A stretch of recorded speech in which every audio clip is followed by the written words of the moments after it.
It's where you go to bike, hike, and stroll miles of pathways over more than 7,000 acres of parkland.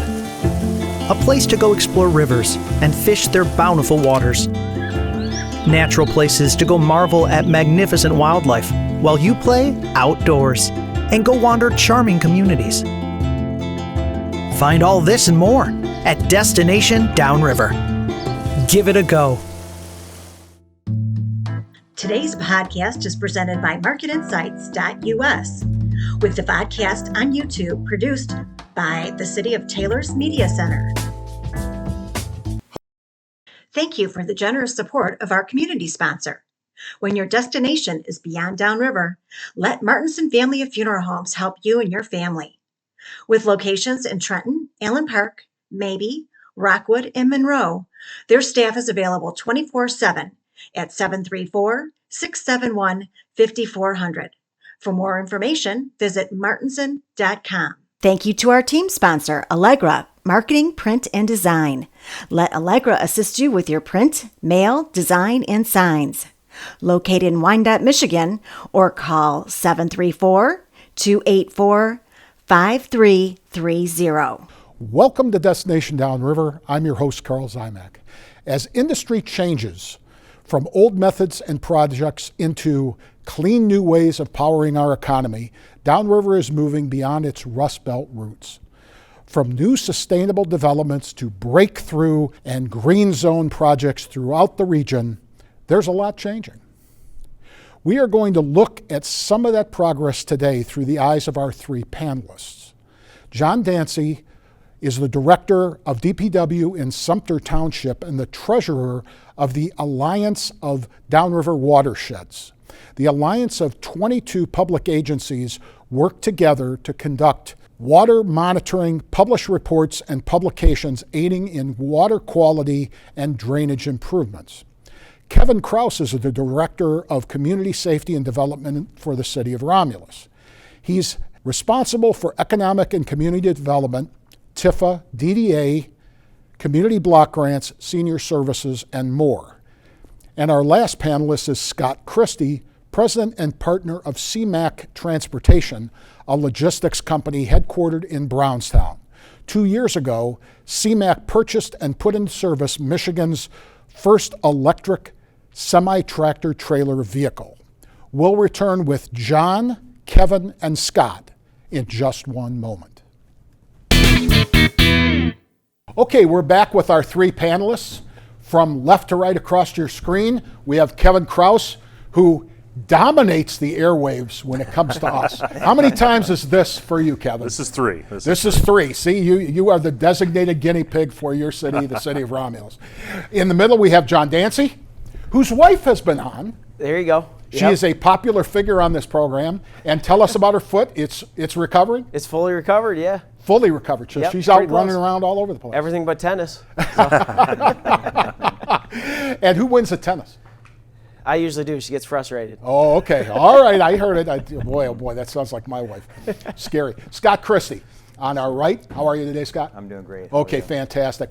John, we're gonna start with you. Sure. Okay, and water makes up so much of how we're defined downriver, and the ADW, the Downriver Watersheds, the Alliance for Downriver Watersheds, works on important initiatives including publication and reports to help our region meet stormwater requirements, improve water quality throughout the region.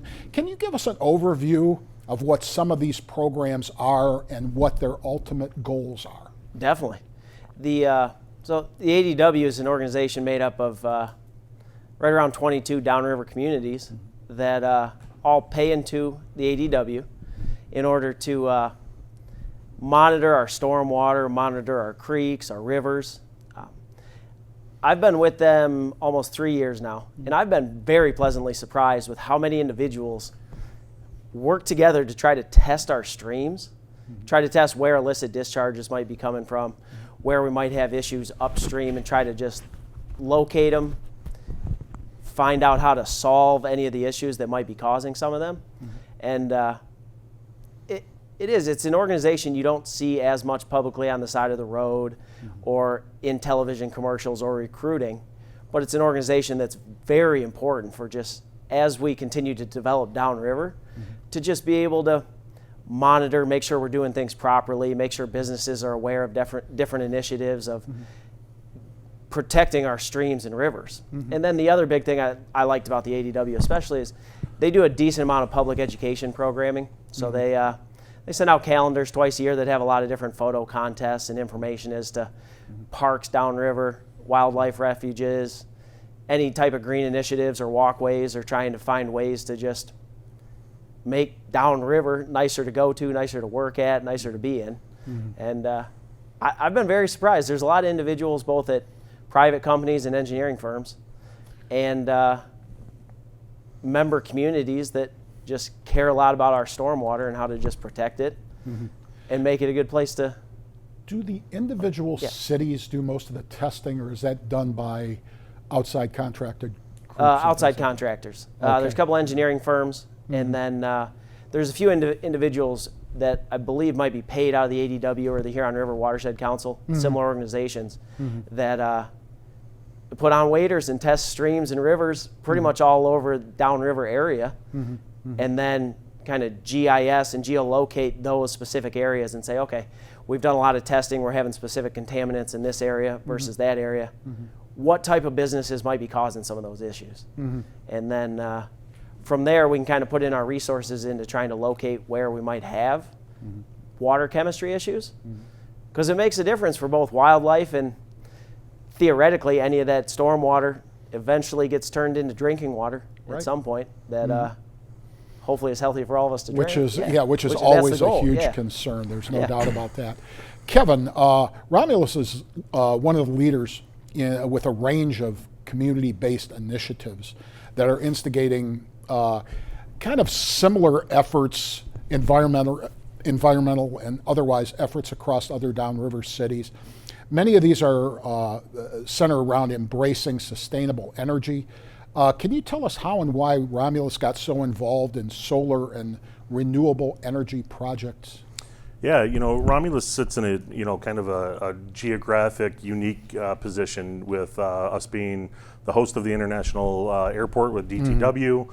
We have I-94, 275. We have two major railroads that run through our city, multiple pipelines that run through our city. The city itself is pretty industrialized.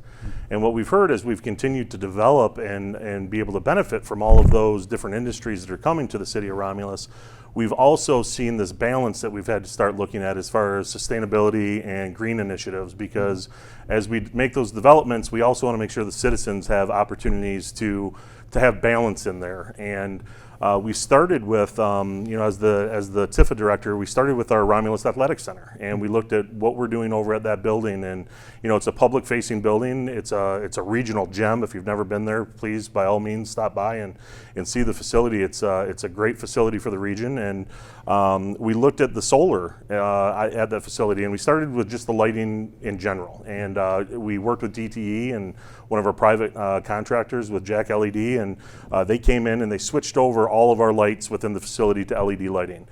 Significant impact. When you have a building that size and you switch over from your older incandescent lights to LED, ranging anywhere between $1,800 and $3,600 a month in our light bills change. So that's pretty significant, and that's less energy being used. And it's important for the region as you see areas like the coal plants and everything get shut down along the riverfront, and that ties into the water initiative, right? So that was the first part of it. Second part of it is we partnered with Gem Solar, and Gem Solar came in and they're working on developing a solar field for that facility itself, which will then again impact about another 40% of energy use on that building itself. So we've really started looking in that area, and going back to hosting the airport, because of the airport and all the other industrial development we have in the city, Romulus falls into a category that they consider underserved. And with the J40 initiative and the Justice 40 initiative that's kicking off, about 50% of Romulus falls into that initiative, which means that we're underserved when it comes to air quality, workforce development, access to green recreational areas and stuff like that. So we have an opportunity here to capture funding that's going to be coming down from the federal government, through the state, through the county, through other, non-governmental agencies, and really go after those monies, because 40%, that's where the J40 comes in, 40% of all those federal dollars have to be dedicated to underserved communities, and 50% of Romulus falls in that. So we have a great window of opportunity here to hopefully bring that balance back to our community from industrial and green space and recreation, and kind of create that balance. Kevin, when it comes to, I know this wouldn't be your job, but you might know this anyway, surrounding communities, who else, does anyone else fall into that category? So yeah, the J40 initiative actually has, there's a GIS map online that you can go, J40 map, GIS, if you look that up, and you can click on every single census tract in every community and identify the different areas, because it really is very area specific. Okay. And you can look at every city, the city you live in, the county, and see exactly where you fall in those initiatives. Wow, interesting, a lot of work. Yeah. When did you guys actually start these type of initiatives? How long It's been about 2 years, Okay. under the new mayor, we started under Mayor Burkroff, and we've continued on with Mayor McCrate, and have just become more and more active in that realm. And to John's projects, we're working with DCC now and discussing some very, very initial projects in the Romulus area. But Romulus is kind of higher elevation. We're more in Western Wayne County, so when it rains, we see the water, but all the water that we have the day it rains moves all downriver through the E-course tributaries and streams and everything else, and kind of makes its way eastward towards the river. So we don't see a lot of the flooding issues and some of the other issues with stormwater and retention and stuff, but we sit in a unique situation where we might be able to capture some of that initial stormwater and then slowly release it to prevent flooding from other communities to our east. Which would be fabulous for communities further downriver. There's no doubt about that. Whether it's Taylor, and we don't have the type of flooding problems that some others do, but Dearborn Heights, on the other hand, absolutely real problems every year, forever. Yeah. Scott Christie, Yes, sir. from CMAC, welcome. Thank you. Appreciate you having me. It's great to have you here. Okay, public sector now. Okay, or excuse me, private sector now. Yeah. How does a transportation and logistics company find its way into electrical vehicle development? You guys, big announcement not that long ago, getting full-fledged into some of these initiatives. What were you thinking, and why? Well, I think having great partners. We partner with two of the premier truck manufacturers, with Kenworth and Freightliner, and so being that we're a local regional truckload provider, we have with the electric product, we have a little bit of an advantage over the rest of the, industry when it comes to that technology and that technology being applied and working. And so that's kind of how it all started. Our customer Kenworth came to us and said, "Hey, you are you're a local. It makes sense for you guys. You're a regional type carrier." At that time, the truck was projected to get anywhere between 2 and 250 miles on it, and so it really hits home with that, because that's my average length of haul is around 250 to 275 miles. All my trucks go out and then they return home every day, and so it's a perfect application on paper for electric, and so that's kind of how the opportunity opened its door, and then from there we had a couple delays with COVID and a few things that put us back. The production of the vehicle. It's very, very technical, so a lot of the components, the main piece of the truck is like a normal truck, but the interior of it, as far as the engine side of it, is all electronic, and it's all very high education engineers that developed all this. So it really took some time to work out the kinks, and there's still kinks. Don't get me wrong, but it made sense for us just to look at it just because of our length of haul and kind of where we sit and what we do for our customers. Now, are your partners, are they coming in on the maintenance and support end on a constant basis, or is it just left up to you people, to your own people, to kind of figure it out? No, Kenworth has done a great job of partnering with us to figure this out. These trucks are not, you need a couple people working on them. You have to be in a very safe environment, suit wearing, the volts that these trucks put out, they're very dangerous. So you can't just have a normal mechanic, a diesel mechanic, work on these. So we went through extensive training with Kenworth that they provided. We are also doing our own training with our own team, and just making sure that when a lot of the things that we're experiencing are for the first time, right? And so even from towing the vehicle on a maintenance issue, there's a process that needs to take place to be able to do that, because you can't roll these forward, you can't pull them, you can't push them. You have to be very strategic with how you handle this truck, especially for the value of it. And so, yeah, you have to continuously train, and our provider helped with some of that training, and then we're doing some of that on our own. Do you consider this a success from how you're viewing it? Is this a successful partnership? Are you really happy with it? Are you happy with where this is going? I'm happy with the partnership with our provider. I'm not happy with the application has changed a lot. So the 250 miles went to like 150 to 175 miles when we took delivery. Okay. There are some updates, and there are some things that are still being worked out. So I think some of the newer electric vehicles that are coming out, they know more than what they did when they built this one. Okay. And we're still feeling some of the pain of the initial build. There is a huge update we're waiting for that is causing a few issues with the truck, shutting off during, not while it's driving, but when you're stopped or whatever, it will show a fault code. You got to completely power it down and then repower it back up, when you shouldn't really have to do that. And so we're kind of waiting for a modification and an engineer to write the code for that and get that installed. But so yeah, the provider, our team, Brownstown, the community, everybody's been great with that piece of it. I'm just a little disappointed with the actual way the truck works, from just the miles consumption of it, and a lot of the unknown that we're experiencing. I would have thought would have been worked out a little bit more, being that it's such it's a big thing for our industry, right? It's huge, the electric vehicle being what it was. So I thought that there should have probably been a little bit more time. It was already slow rolled to us anyway. Right. Taking a few more months, or even 6 months to work out some of these kinks, I think would have been beneficial for us being a small company.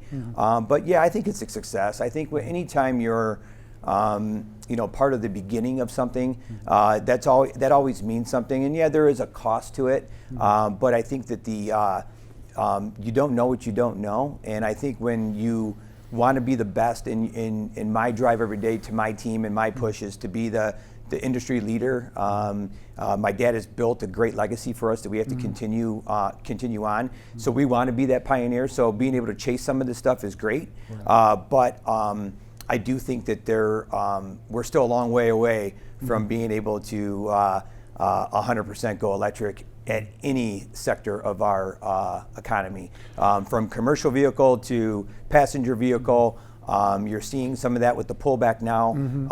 It's very expensive to be able to put this stuff together. It's very highly technical, and again, it's very, very expensive. So I think it has to be the right application for all parties. And right now, that window to make all parties happy is a little smaller than it should be, I think. So Understood. You've obviously heard and seen the same type of reaction that you get from many people in public who say, it's too expensive. It doesn't have the range that I want. And like you're saying, is it too early? Is it too rushed? How do we make it all? What would you say to people just out there considering an electric vehicle on their own? Obviously not a Kenworth, but what would you say to them? What I would say is I think for every situation, for your individual situation, you just have to take that in consideration. If you're somebody that maybe doesn't drive much or doesn't do the family trip up north, and you're local and you're going to stay in this area and you're going to run, and you can you go to and from your home base, and you can charge it and do the things necessary. They're great vehicles. They're very powerful. I think our electric truck it might be the nicest truck we have in our fleet. Really? As far as the interior, the way it's built. So they're beautiful. They're great. I just think they're very specific to what your situation is. Okay. And for myself and for CMAC, we have our own charger, and it's great because our trucks do go out and come back. So that's a huge advantage for us, and that's why we did it.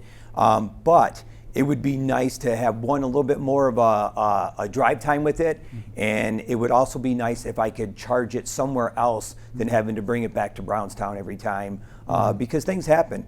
Traffic, whatever, wait time at suppliers getting unloaded. It'd be nice to be able to plug in and keep that thing going throughout the day instead of having to bring it back, because that is a cost, and that is something that our customers don't anticipate when we put a rate together for them. I hear you. Very interesting. Yeah. Kevin, let's go back to you for a second. Your Tesla supercharging area is something car manufacturers have been hoping to achieve in the spurring electronic vehicle sales, that type of thing. How did Romulus find itself as a site for this vehicle supercharging station development? Yeah, so I'll go back to kind of how I started the conversation, just geographic advantage, right? Okay. Romulus is located right in the middle between our blue collar workforce of Detroit and kind of our think tank of Ann Arbor. We're smack dab in the middle of that. MDOT is working on this EV lane that connects the two, and we had a great development that was happening right at Vining Road in I-94, right? And that North Point development is bringing basically 2.2 million square feet of light industrial, light manufacturing, speculative build outs in that area. We already have some key names coming in. SEVA is taking up one of the entire buildings, Really? Piggybacking into the battery and the EV with what CMAC is looking at and doing. They are one of the tier one suppliers to the kind of pedestrian auto EV market and for Ford. So we have that space there, and we're continuing to develop it. So being right along that corridor of I-94, 164,000 come through that area on a daily basis, and we have the opportunity to kind of put a mega charging station in there. There'll be about 40 sites. These are like kind of tier 3 chargers, 20-30 minute range, and individuals be able to get right off I-94, pull in there. We have a Sheetz gas station, first one to the state of Michigan, Yes. that just announced. They broke ground a couple weeks ago, and if you've been by that area, it's going up quick. So it's going to be open before we know it, but they'll be able to pull in, charge their vehicle, go next door, get something to eat while they're waiting, and come back to their vehicle and be back on the road. And I understand that Sheetz food is good. Yeah. I've had the privilege of stopping on a trip out east and through Pennsylvania. I've been able to stop there and look at their product and their facilities, and we're excited to have them in Romulus. When you're talking about your new development, any job projections out there as far as numbers go? Yeah, so the entire area, when it was first put together, we're looking at approximately 2,500 jobs altogether, right? 2.2 million square feet, it's a lot of space. Right. And North Point's doing a great job. They have RFPs out right now for the other buildings and have just submitted plans for the rest of the development. So 3 of the 6 buildings are up, and they're going to be breaking ground on the other ones. And with that brings a commercial frontage for the citizens of Romulus. Not only is it jobs, but you have to have a place for those individuals that are coming to work in Romulus to go eat lunch and grab coffee on the way into work and stop and grab something after they get off work or whatever it is. So that frontage along Wick Road starts with Sheetz, is going to that mega charging station right next door, and then we're going to continue to work on retail development along Wick Road. And that's fantastic news for any community downriver. Absolutely. It's kind of all for one and one for all. If you're able to lure that, maybe somebody else is able to lure something else, and you start looking at that, and you just keep building the region. We're really, and you just, you said the magic word, region, right? We have really kind of shied away from the boundaries of Romulus anymore. We as humans put those boundaries on the maps. But when we look at development, when we look at job growth, when we look at places for people to live, it really isn't about those boundaries anymore. A win for Romulus is a win for Van Buren or Wayne or Westland or Taylor or whoever, because we know that if there's 500 jobs in a new factory, a new manufacturer, that not all 500 of those individuals are going to live in Romulus. Yeah. They're going to live in the surrounding cities, and vice versa. If it's if it's a new manufacturer that comes to Van Buren, we know that it's a win for us as well. So we've really shifted that gear, and we're looking at that kind of regional impact of economic development. I did a business to business earlier this year, and that's what it was all about, is the regional economic development impact on Wayne County, and how we can create these areas to live, work, and play, which ties into the bigger corridor, right? So you have 94 corridor between Detroit and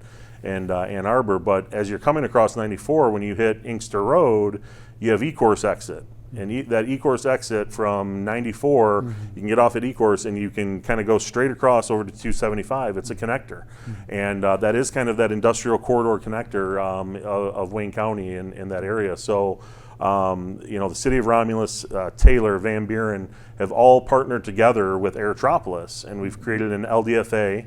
It's at the state level for approval right now. We're keeping our fingers crossed that everything goes well with the budget coming up, and we're able to capitalize on this. But this LDFA that's coming across there will look at revitalizing and improving E-course Road through that corridor from I-94 all the way to 275. So it's a bottleneck challenge for Romulus. Goes down to 2 lanes, makes it very difficult for the industrial growth that that we're seeing in the area, and just the intermodal logistics that is around the airport. And that LDFA will widen E-course Road to 3 lanes. It'll improve all the facilities at all your major intersections. So Inkster kind of just got done, but we're looking at Middlebelt, Merriman, Wayne Road, Vining, all the way across Hannon, Cogswell. Sure. And will really assist with that growth in that area. But we also are going to be engaging in a planning session where we look at how can we get creative with residents, right? With residential growth that goes hand in hand. Because right now there's this clear demarcation line between, if there's residential area, we don't want industrial next door. But if you look at models that are out west, they found creative ways through design to make that work, where people can live close to where they work and still not have the impacts of that, right? Through tiering, and that might be multi-use along the road frontage, and then you layer it back into an area where you have this maybe multifamily or brownstone type development, and then as you go further back, single family residential. So we're going to be embarking on this planning kind of expedition on what E-course Road looks like. How can we commingle that residential and industrial growth so there's sustainability and there's a balance between the two, and really create that community where you can live, work, and play. Wow, that lot of moving parts there, Kevin. Yeah, no doubt about that, but all for the good. Yeah, it's going to be a long, we need involvement. We need people involved. It's going to be, this is 5, 7, 10 years out, but you start the planning now so you can start executing that strategic plan for the long term. John, let's go back to the ADW for a minute. You guys help manage and support a variety of drainage projects, and that's always of interest to anything from the private sector to basic residential development and things like that. Green roofs, rain gardens, green infrastructure trends. Can you tell us about some of those that are making a difference in this area? Yeah, the ADW gets a decent amount of funding from the state level through a couple different grants and management programs. And it's one of those things that it's a lot of times it's out of sight, out of mind. It's very hard to grasp how you capture rainfall in an area. If it used to be agriculture or wildlife area and now it's developed, industrial buildings, residential buildings. It's kind of hard to grasp the fact that when you take that land area away, all that rainwater really does, it falls onto the ground, onto these buildings, into gutters, into catch basins, into pipes underground that lead to flooding downstream. And it's hard to kind of grasp that as individuals or even as businesses. All right, I want to develop a building. I want to do something beneficial for this particular area or community. The ADW sets up a lot of different programs that businesses or residents can utilize to just be aware that capturing rainwater in an area is important. Because there's nothing more frustrating as an individual living in a home or a business owner and you got flooding problems, right? I mean, big storm comes through or a snowstorm in the winter and then it all melts and you got flooding problems in your parking lot, in your basement, in an area of your business. And the ADW spends a lot of time just through virtual meetings, discussing with engineering firms, consultants, and municipalities to say, how do we capture this in specific areas so that the furthest downriver communities don't get the short end of the stick and they get more flooding issues where residents get affected, backups in people's basements. Nobody wants that. Or parks that you can't go and visit because they're completely underwater. Roads that are overfilled with water just due to ditch issues. So it's the same thing. I mean, it starts with like a seed of how do you plan some of these programs, how do you actually enforce them? And even if you're 5, 10, 15 years from feeling like you're going to be fully completed in an area, the ADW they spend a lot of their resources and their funding that comes in from member communities in the state level to say, how do you educate the public on the fact that capturing rainwater is a very beneficial thing? It's hard to do, and then how do you provide an economic value to it? Because as a business owner or a homeowner, you don't want to feel like you're spending government funds and money and not getting anything in return. You want to feel like, okay, if we're going to capture rainwater in specific areas, how's that benefiting both my little area or neighborhood or businesses, and how's it benefiting individuals in other communities downstream? Because you need that funding to come into an organization that the ADW, which I was a little more unaware of when I started with the ADW 3 years ago. They do a lot of behind the scene work of mapping and GISing all of our stormwater infrastructure. Because it's pipes underground. I mean, you don't really, on a daily basis of driving roads and around the area and going to all these different businesses, restaurants, events, there's a whole network of underground infrastructure that's supplying water, taking sanitary sewage and stormwater away. So that ADW's primary focus is, all right, how do we manage stormwater? We get big, severe storms and flooding. How do we manage that and try to find a way to capture it further upstream and then allow it to kind of release into the region slower, so you just don't have the frustrating. We want to prevent those events from happening in the future, whether it be at Dearborn Heights, or some of the other downriver communities that they called in a lot of our local municipalities as an emergency response. And I remember spending a whole 4th of July weekend with 15 other communities that all went to Dearborn. Yeah. And it impacts people's lives. I mean, when you go drive down a street and you see every basement was flooded and here's everybody's belongings out on the side of the road. Right. It kind of makes an impact on you when you got to take it to a landfill.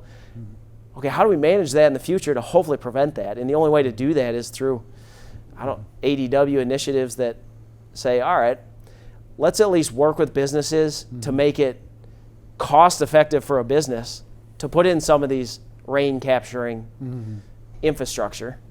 And it's kind of out of sight, out of mind, the work that you guys are doing, which, and there's impact every time you turn around. And I'll use the Wick Road and Vining development, that North Point development.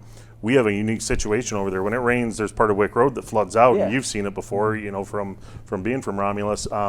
But there's some unique stuff over there where there's elevation differences. So there's the Wick Road area, and that drains and has to cross I-94 and then get lifted up like almost 30 feet over Merriman Road into the other side. So there's some unique, you got to lift all that water and move it through a pump system up and over a road to get to the other side. And it's all out of sight, because as you're driving, you don't see any of it. You just see some water or a pond or a little bit of water pooling. But that water backing up over the road, when a developer comes to the area, they look and they go, I don't want to build there, because if I build there, the front of my store is going to flood. Right. So the work they're doing, the precursor work, will hopefully alleviate that kind of stuff. Makes my job easier to develop an area when we have good infrastructure in place.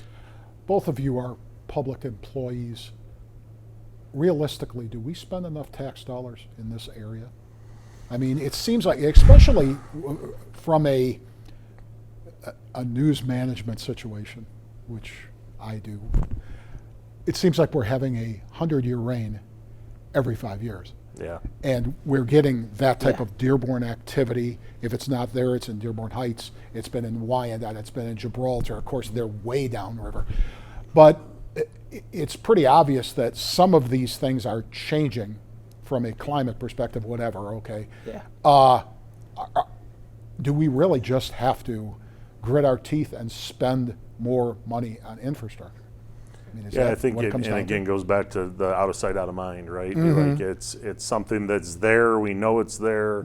If it's functioning and we're only dealing with it once in a while, then it's not as impactful as it is to somebody driving their car every day on a road that's deteriorated, right? But when you do have an issue with it, it's a significant issue. Right. And like John said, like to go through a community, and we've seen it before, and you know, you have thousands of individuals, families whose memories and whose belongings are on the curb that are going to a landfill, and just the landfill issue that we're creating as well, you know, as far as sustainability goes, is a whole nother, you know, rabbit hole you can go down. But you know, it's tough. I think that you got to find the balance. I think municipal government tries to do that, but you know, there's just so many different systems that have been created over the years and are tiered, and you know, trying to make the best and maximize all of them is definitely a challenge for municipal government. Whether the answer to that is more money or better collaboration or regionalization, I don't know. Yeah, my perspective is that we don't. There's money out there as a taxpayer, public money, at the state level, at the federal level. It's difficult for local governments and ADW organizations to get that money to funnel down far enough to get it to contractors that can make some improvements, or to get it to engineering firms or consultants that can plan a project. It takes time. I mean, you can't have it happen overnight because you need oversight of it. But they're definitely, it's expensive working with underground infrastructure.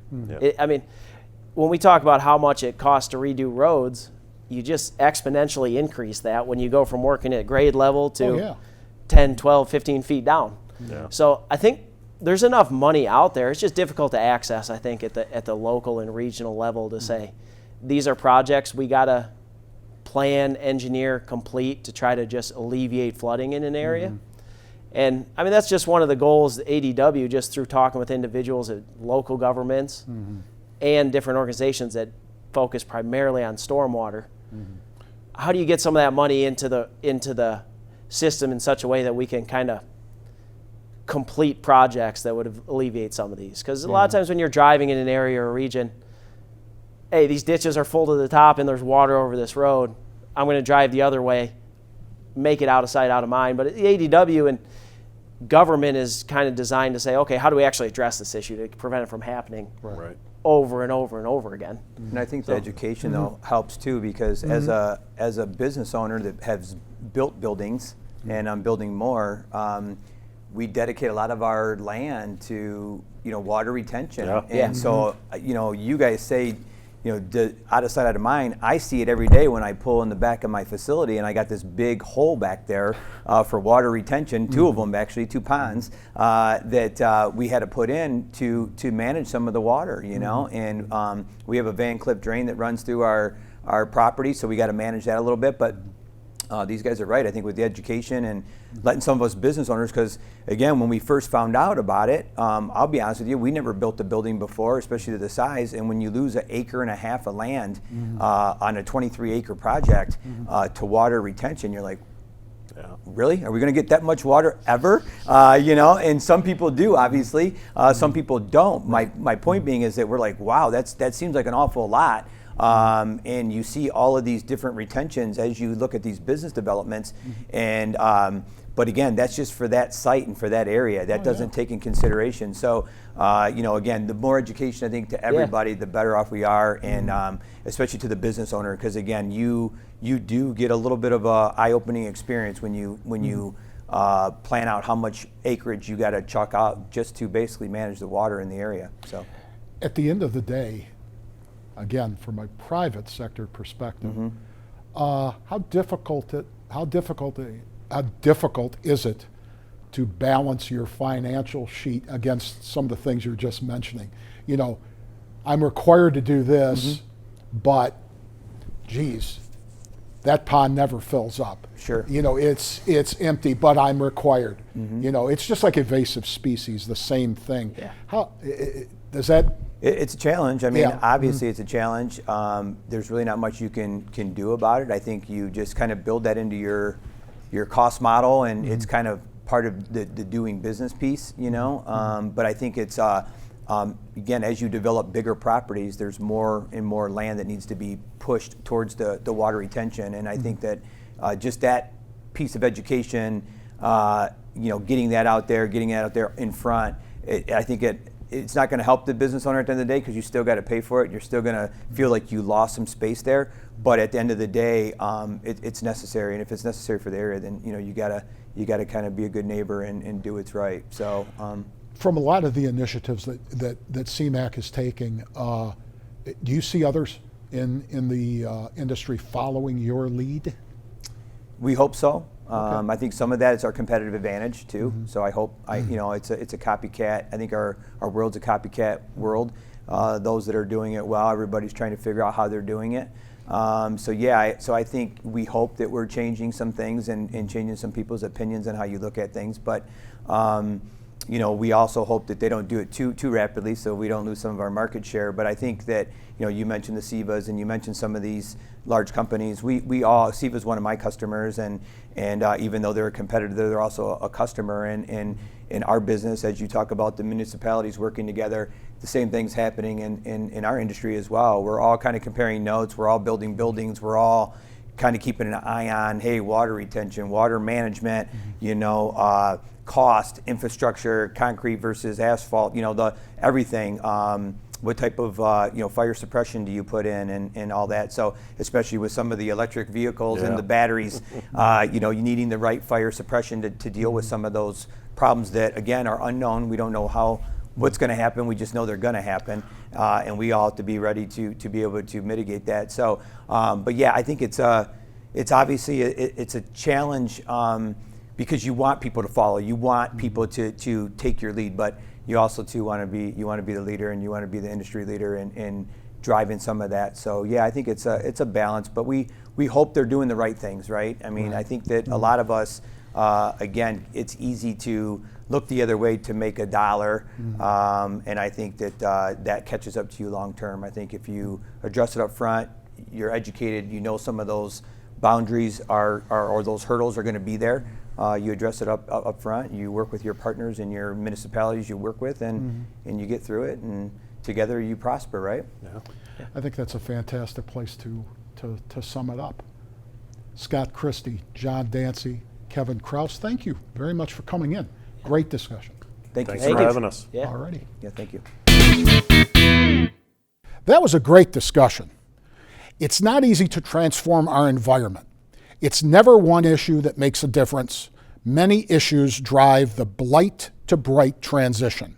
Thanks to our guests, John Danci, Kevin Krause, and Scott Christie for attending, along with the work of Samantha Rickert and Joe Camilleri behind the scenes.